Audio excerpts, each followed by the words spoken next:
본문 말씀은 데살로니가전서 4장 13절부터 18절까지 보죠. 데살로니가전서 4장 13절에서 18절을 같이 보겠습니다. 형제들아, 잠든 자들에 관해서는 너희가 모르게 되는 것을 원치 아니하노니 이는 너희가 소망이 없는 다른 사람들과 같이 슬퍼하지 않게 하려는 것이라. 예수께서 죽었다가 다시 살아나신 것을 우리가 믿는다면 그와 같이 하나님께서는 예수 안에서 잠든 자들도 그와 함께 데리고 오시리라. 우리가 주의 말씀으로 너희에게 이것을 말하노니 주께서 오실 때까지 살아남아 있는 우리가 잠들어 있는 자들보다 결코 앞서지 못하리라.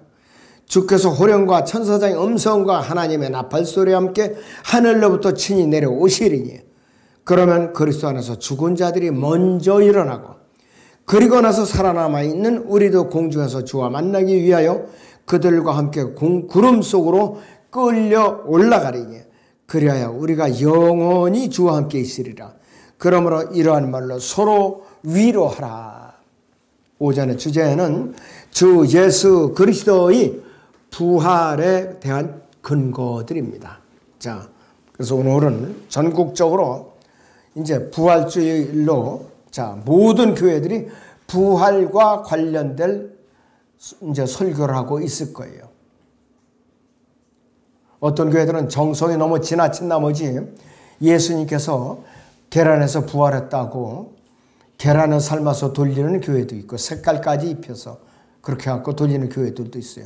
이건 바빌론 종교의식에 불과하죠. 아무 관련이 없어요. 주님의 이름을 욕되어가고 부활하신 주님의 몸을 다시 이제 썩히는 그런 죄를 짓는 것이에요. 너무나도 참 부끄러운 일이죠. 우리는 그런 교회가 아니라는 것을 감사하게 여기게 됩니다. 자, 죽음 직전에 놓여있는 생명을 눈앞에 보고 있는 사람이나 병원의 중환자실에 누워있는 사람을 두고 밖에서 의사의 소견을 기다리고 있는 사람들, 마음에 너무나도 초조하고 답답하고 안타깝겠지요. 인간의 죽음은 가족, 관계, 이웃이나 사회, 국가 등 모든 영역에 영향을 미쳐요. 심지어는 전쟁까지 일으킬 수도 있어요. 그리고 살아남아있는 가족들이 향후에 너무나도 큰 영향을 미쳐요. 살아남아있는 가족들. 육신적인 관점에서 보다면 부모가 재산을 정리하지 않고 그냥 떠나면 자식들 간의 법정 싸움까지 번져요. 재산을 나눠 가느라고. 부끄러운 일이죠. 자, 그래서 이 죽음의 문제는요, 양심을 가진 사람에게는 중요한 일생의 큰 일이에요. 짐승이야 잡아보면 고마이지만은 사람은 아니라 이거예요. 바울은 본문에서 사랑하는 가족을 앞서 보내고 애통하게 울고 슬퍼하고 있는 사람들을 위로하고 있는 것이죠. 13절을 다시 보시면 형제들아, 잠든 자들에 관해서는 너희가 모르게 되는 것을 원치 않으니 이랬어요. 이는 너희가 소망이 없는 다른 사람들과 같이 슬퍼하지 않게 하려는 것이라 그랬어요. 그래서 기독교 장례에서는 찬송을 부르는 거예요. 믿지 않는 사람들은 어이하고 울어대죠. 울어대요. 그리고 상여를 메고 가면서 상여잡이가 이제 딸랑종을 치면서 이제 뭐라고 선창하라고 뒤에서 상여꾼들이 후창을 한다 그거예요. 그 모습도 요즘 보기 어려워요. 옛날 저희 동네 같은 경우는 상여관이라고 들판에 상여를 두는 데가 있었어요. 그리고 누가 이제 죽으면은 그 상여를 들어다가 매가지고 산소까지 이제 매고 이제 행차를 하는 것이. 요즘은 이제 보스로 대체를 하지만. 자, 그런데 일단은 죽은 성도는 그 순간에 이미 셋째나 나고는 다 올라가 있어요. 장례는 요식적인 행위에 불과하다 이것이. 바울은 데살로니가 교회 성도들이 앞서가는 가족에게 지나치게 슬퍼하고 있는 것은 주 예수 그리스도께서 부활하신 참뜻과 부활과 재림의 의미를 확실히 모르고 있기 때문에 슬퍼하고 눈물을 흘리는 것이라고 그들에게 일깨워주고 있는 것이요. 자, 주 예수 그리스도의 부활에 대한 첫 번째 근거가 있습니다. 그 근거가 뭐냐? 우리는 거듭난 성도는 몸의 구속을 받게 된다는 보장이 있어요. 몸의 구속을 받게 된다는 보장이 있다 이것이에요. 본문 자 여기서 데살로니가서 거기 4장 13절에서 15절 봅니다. 형제들아 잠든 자들에 관해서는 너희가 모르게 되는 것을 원치 아니하노니 이는 너희가 소망이 없는 다른 사람들과 같이 슬퍼하지 않게 하려는 것이라. 예수께서 죽었다가 다시 살아나신 것은 우리가 믿는다면 그와 같이 하나님께서는 예수 안에서 잠든 자들도 그와 함께 데리고 오시리라. 우리가 주의 말씀으로 너희에게 이것을 말하노니 주께서 오실 때까지 살아남아 있는 우리가 잠들어 있는 자들보다 결코 앞서지 못하려고 했어요. 14절에서는 예수 안에서 잠든 자들도 그와 함께 데리고 오시리라고 그랬어요. 죽은 사람들의 몸은 영이 결합을 해갖고 몸으로 다시 일어난다 이거예요. 낙원에 올라가 있던 성도들의 혼이 다시 내려와서 죽은 몸에 다시 결합이 되는 거예요. 영적인 몸으로 다시 결합이 된다 이 뜻이에요. 바로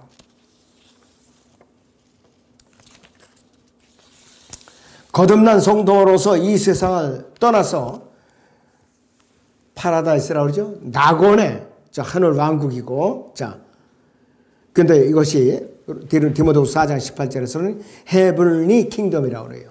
하늘 나라라고 번역이 되는데 이건 잘못된 거예요. 왕이 계시는 곳이 왕이 계시는 곳. 하늘 왕국이라 이거예요. 여기로 올라간 성도들이 영과 혼을 결코 죽는 것이 아니에요. 자, 그래서 누구든지 주 예수 그리스도를 개인의 구세주로 믿고 영접하게 되면 그 이름이 순식간에 하늘에 있는 생명책에 기록됨과 동시에 그의 영이 셋째 하늘에 바로 올라가는 거예요. 에베소서 2장 6절을 보겠습니다. 에베소서 2장 6절을 보세요.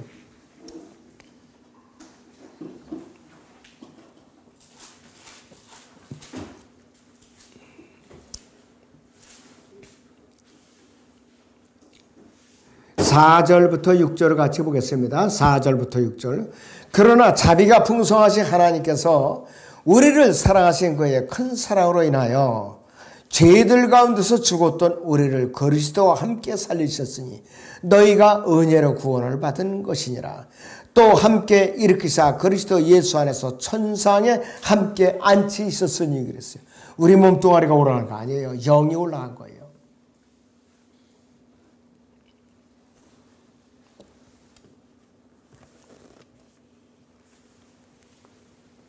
그리고 예수 그리스도의 보혈로서 혼의 구속을 받는다 이거예요. 자, 주 예수 그리스도께서 다시 오시기 전에 주 안에서 잠든 사람의 영도 그가 숨을 거두는 그 순간에 셋째 하늘에 올라가고 그의 혼은 예수 그리스도의 보혈로서 구속을 받죠. 죄악으로 가득 찬 이 세상을 떠나서 전혀 죄도 없고 전혀 슬픔도 없고 전혀 늙지도 않고 시기와 질투와 증오와 분열과 다툼과 미움과 원망과 원수 맺음도 전혀 없는 셋째 하늘의 낙원에서 영원 무공토록 주님과 함께 영원한 생명을 누리는 것이요. 영원한 복락을 누리는 거라 이것이. 반대로 주 예수 그리스도를 끝까지 믿기를 거부한 죄인들에게는 혹독한 지옥 형벌이 기다리고 있는 것이죠.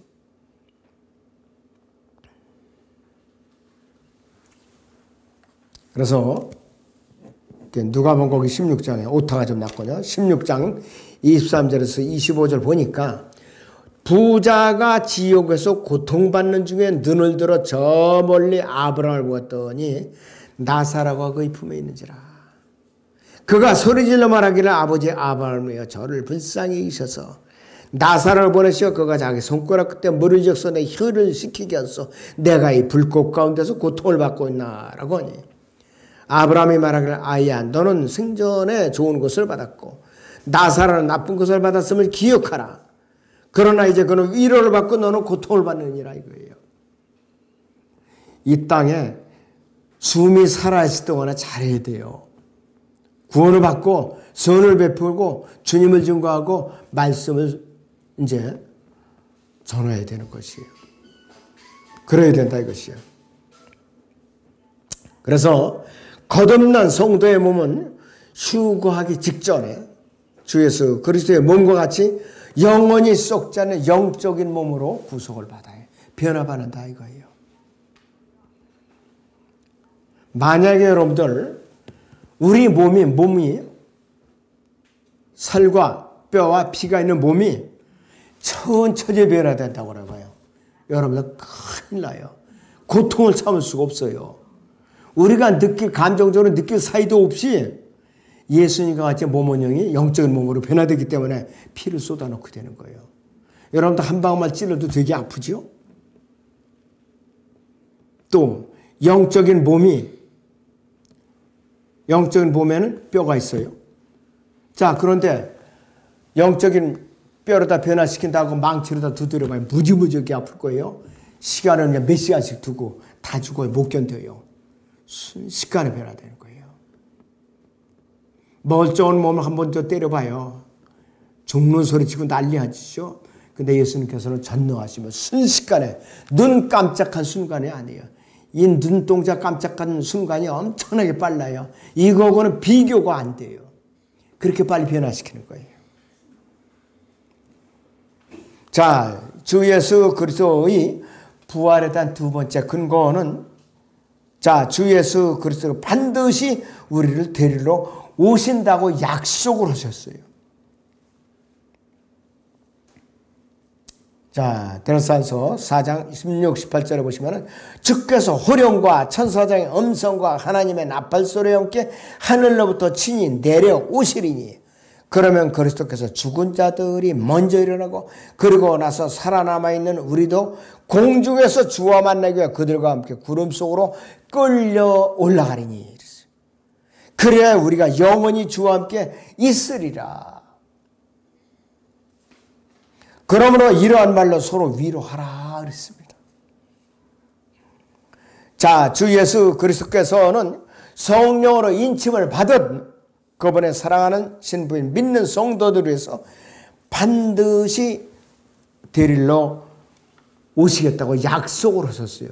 그분께서 지금은 처소를 준비하고 계세요. 여러분들 각자의 처소를 짓고 계세요.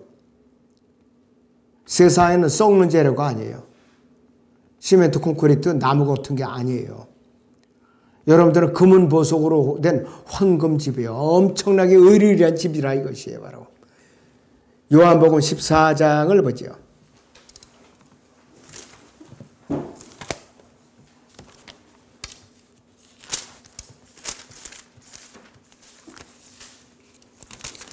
(2절) (3절을) 보죠. 나의 아버지 집에는 많은 저택들이 있느니라. 그렇지 않으면 내가 너희에게 말하였으리라. 나는 너희를 위해 처소를 마련하러 가노라 했습니다. 내가 가서 너희를 위해 처소를 마련하면 다시 와서 너희를 내게로 영접하여 내가 있는 그곳에 너희도 있게 하리라. 이것이 우리를 데리러 오시리라는 약속인데 이분께서 부활해서 지금 셋째 하늘에 올라가 계시다는 증거예요. 바로 부활하지 못했었다면은 이 불가능한 일이죠. 바로 자, 주님의 성도가 세상에 살아있거나 죽어서 무덤에서 잠들어 있거나 상관없이 반드시 데리러 오신다 이거예요. 이것이 부활하셨다는 증거예요. 바로 복음을 거부하고 주 예수 그리스도의 재림을 부인하고 조롱하는 자들에게는 큰 화가 미칠 거라 이것이요.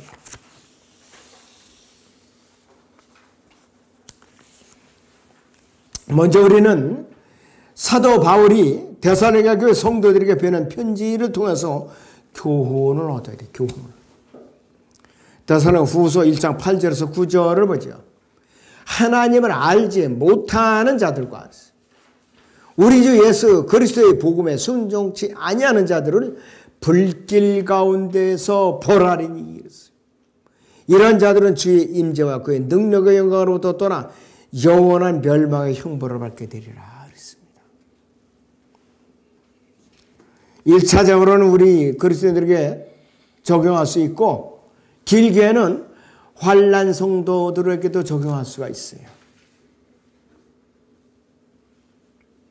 만약 주 예수 그리스도께서 부활하지 않으셨다면 우리는 몸의 구속도 기대할 수 없을 뿐만 아니라 셋째 하늘의 낙원에 올라가서 주 예수 그리스도께서 우리를 위해 마련해 놓으신 저택에 살 수도 없다 이거예요. 그러니까 그리스도의 말려 부활, 예수님의 부활이 없었다면 그리스도이냐말로 가장 비참한 사람들이에요. 죽을 고생을 하고 헐벗고 굶주리고 박해받고 손가락질 당하고 조롱당하고. 사도 바울이 그것에 대해서 고린도전서 12장에서 기록해 놓고 있죠. 여러분들 고린도전서 15장을 봅니다. 12절에서 19절을 봅니다. 고린도전서 15장 12절부터 19절을 같이 봅니다. 이제 그리스도께서 죽은 자들부터 살아나신 것이 전파되었는데도 어찌하여 너희 가운데 어떤 사람들은 죽은 자들이 부활이 없다고 말하느냐. 그러나 죽은 자들이 부활이 없다면 그리스도도 살아나지 못하셨으리라. 만일 그리스도께서 살아나지 못하셨다면 우리가 전파하는 것도 헛것이요 너희 믿음 또한 헛것이라. 뿐만 아니라 우리는 하나님의 거짓 증인들로 밝혀지리니 이는 우리가 하나님께서 그리스도를 살리셨다고 증거하였기 때문이라. 만일 죽은 자들이 정녕 살아나지 아니한다면 그분께서 그리스도를 살리지 아니하셨으리라 이거예요. 만일 죽은 자들이 살아나지 못한다면 그리스도께서도 일으켜지지 못하셨으리라. 그러나 그리스도께서 일으켜지지 못하셨다면 너희의 믿음도 헛되고 너희가 여전히 너희 죄들 가운데 있는 것이라. 그렇다면 그리스도 안에서 잠든 자들도 멸망할 것이라. 그러니까 죽은 자들도 부활을 못한다 이 뜻이에요. 만일 그리스도 안에서 우리가 바라는 것은 오직 이 생뿐이라면서 이 세상뿐이라면 우리는 모든 사람 같아서 가장 비참한 사람이라 이거예요. 노숙자보다 더 비참한 사람이에요. 노숙자는 그날그날 그냥 얻어먹는 게 행복을 누리는 사람들이에요. 노숙자가 적용되기 힘들어서 그렇지 일단 적용이 되면은 두 번 다시 일상생활로 안 돌아온대요. 좀 쪼그리고 앉아서 구걸하는 것이 거북해서 그렇지 그게 편하대요 그 사람들은. 그런데 그거보다 더 비참해요. 구원받지 못하면 더 비참하다 이것이에요. 부활이 없다면 더 비참하다 이것이에요. 자, 주 예수 그리스도의 부활에 대한 세 번째 근거는 뭐냐? 우리는 영원 무궁토록 주 예수 그리스도와 함께 있게 된다 이것이요. 데살로니가서 4장 17절 18절을 다시 봅니다. 그리고 나서 살아남아 있는 우리도 공중에서 주와 만나기 위하여 그들과 함께 구름 속으로 끌려 올라가리니 그리하여 우리가 영원히 주와 함께 있으리라. 그러므로 이러한 말로 서로 위로하라 했습니다. 여러분들 계속해서 위로를 하셔야 돼요. 서로 위로하라. 서로 때가 가까울수록. 이 세상 만물 중에 인간은 사회적 동물이에요. 또 양심을 가졌기 때문에 고립되어서는 살 수가 없어요. 나폴레옹이 유럽에서 전쟁을 일으켰을 때 두 번 귀향을 갔어요. 첫 번째 귀향을 갔더니 탈출해갖고 와서 전쟁을 다시 일으킨 거예요. 워털루에 대해서 대패를 했어요. 워털루에서 대패를 했다 이거예요. 그런데 이번에는 어디로 보냈느냐? 이거 도저히 안 되겠다. 세인트 헬레나라는 무인도로 보냈어요. 거기서 죽음을 맞아 늙어 죽을 때까지. 가장 고통스러운 형벌이에요 그것이. 여러분들 감옥에서요. 독방에 금고형을 처하죠. 독방에 아무도 상대하지 못하게. 사형의 복음가는 중벌이라고 그래요. 독방에 오랫동안 이제 감금돼 있어요. 정신이 돈다 이거예요. 정신이 돈다 이거예요. 그 극형 중에 하나인 것이. 그렇기 때문에 대화 상대자가 있어야 되는 거예요. 은혜의 복음을 끝까지 거부하고 완악하게 하나님을 대적하다가 구원받지 못하고 유황불이 활활 불타오르는 지옥불에 던져서 영원토록 고립되어서 고통을 받는 사실은 생각만 해도 끔찍한 일이라 이것이. 그렇지만 주 예수 그리스도께서 다시 오시면 거듭난 성도들은 주님과 함께 말로 다 표현할 수 없는 감격스러운 만남이 있을 거라 이것이요. 아까도 말씀드렸지만은 누가복음 16장에서 나온 부자와 나사로, 내가 이 불꽃 가운데서 고통을 받고 있다. 불꽃 가운데서 혼이 고통을 받고 있는 것이에요. 몸의 형태에 들어간 혼이 세상에 있을 때 감각기능을 그대로 갖고 있는 것이에요. 전부. 그러니까 고통스러운 거예요. 감격스러운 만남 후에 또 사랑하고 아끼던 가족이나 부부나 친구, 일가 친척이나 앞서간 신실한 성도들과 큰 기쁨의 눈물을 흘리면서 주 예수 그리스도께 찬양을 돌릴 거야. 몸의 구속을 받기 전에 우리 눈앞에는 죽음이라는 짧은 이별을 겪는 아픔이 있지요. 주님이 오시는 먼저 간 성도들 무덤에 묻히잖아요.